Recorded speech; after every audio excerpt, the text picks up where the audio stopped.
السلام علیکم viewers, stranger suggestions کی نئی ویڈیو آپ کی خدمت میں حاضر ہے۔ اس ویڈیو کا عنوان ہے تو شاہی ہے بسیرا کر پہاڑوں کی چٹانوں پر۔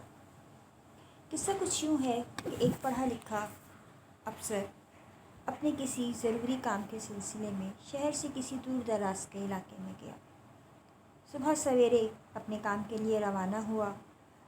دوپہر کے قریب کام ختم کر کے واپسی کی طرف رواں دواں تھا کہ اچانک آبادی سے کچھ فاصلے پر اس کی گاڑی خراب ہو گئی۔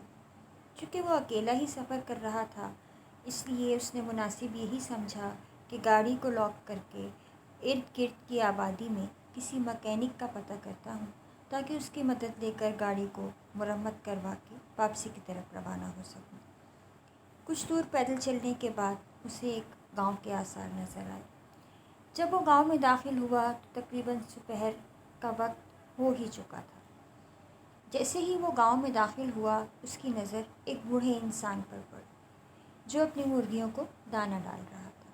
دل ہی دل میں خوشی ہوئی کہ چلو ایک بزرگ اور سیانہ انسان مل گیا، یہ یقیناً مکینک کے بارے میں ضرور جانتا ہوگا، مجھے مکینک کو تلاش کرنے کے لیے کافی تگ و دو نہیں کرنا پڑے۔ وہ اس آدمی کے قریب گیا۔ جب اس نے دیکھا کہ وہ اپنی مرغیوں کو دانہ ڈال رہا ہے، اچانک اسے مرغیوں کے غول میں ایک باز کا بچہ نظر آیا جو ان مرغیوں کی طرح ہی دانہ چگنے میں مشغول تھا۔ یہ دیکھ کر اسے بہت حیرت ہوئی، مگر چونکہ اس وقت اسے جلدی تھی اور مکینک کی معلومات حاصل کرنا جلد از جلد چاہتا تھا، اس لیے اس نے فوراً ہی بوڑھے سے سلام دعا کرنے کے بعد اپنے آنے کا مقصد بیان کیا۔ وہ بوڑھا شخص بہت ہی مہمان نواز تھا۔ اس نے فوراً ہی اجنبی کے کھانے پینے کا بندوبست کیا اور گاؤں کے بہترین مکینک کو بلوا بھیجا کہ جا کر اس اجنبی کی گاڑی کو جلد از جلد مرمت کر دو، اور ساتھ ہی اجنبی کو یہ پیشکش بھی کی کہ اگر گاڑی بننے میں وقت درکار ہو تو پریشان نہ ہونا، آج رات وہ اس کا مہمان بن کر رہ سکتا ہے۔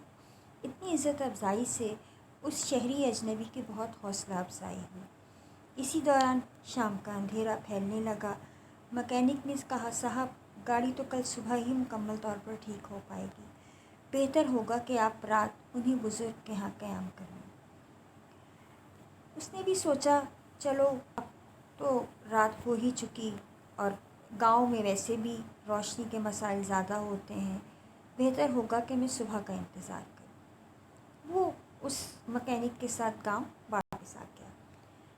رات کے کھانے کا انتظام ہوا، جس کے بعد وہ اجنبی مسافر اور بزرگ باتیں کرنے لگے۔ ان کا موضوع گاؤں کے مسائل اور ان کی خوبیاں اور پرانی قصے کہانیاں تھیں۔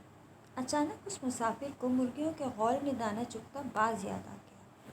اس نے گاؤں کے بزرگ سے اس کے بارے میں دریافت کیا کہ یہ کیسے ممکن ہے کہ باز کا بچہ مرغی کے چوزے کی طرح دانہ چگ رہا ہے۔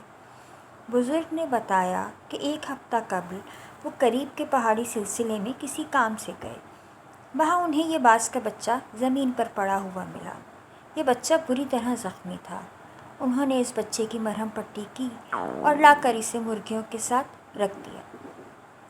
دراصل مسئلہ یہ ہے کہ جب سے اس باز کے بچے کی آنکھ کھلی ہے، اس نے خود کو مرغیوں کے بیچ میں پایا ہے، اس لیے خود کو مرغی کا چوزا ہی سمجھنے لگا ہے، اور اب تو اس کی حرکات و سکنات بھی مرغیوں سے مشابہہ ہو گئی ہیں، ورنہ کہاں باز اور کہاں مرغی، دونوں کی فطرت بہت مختلف ہے۔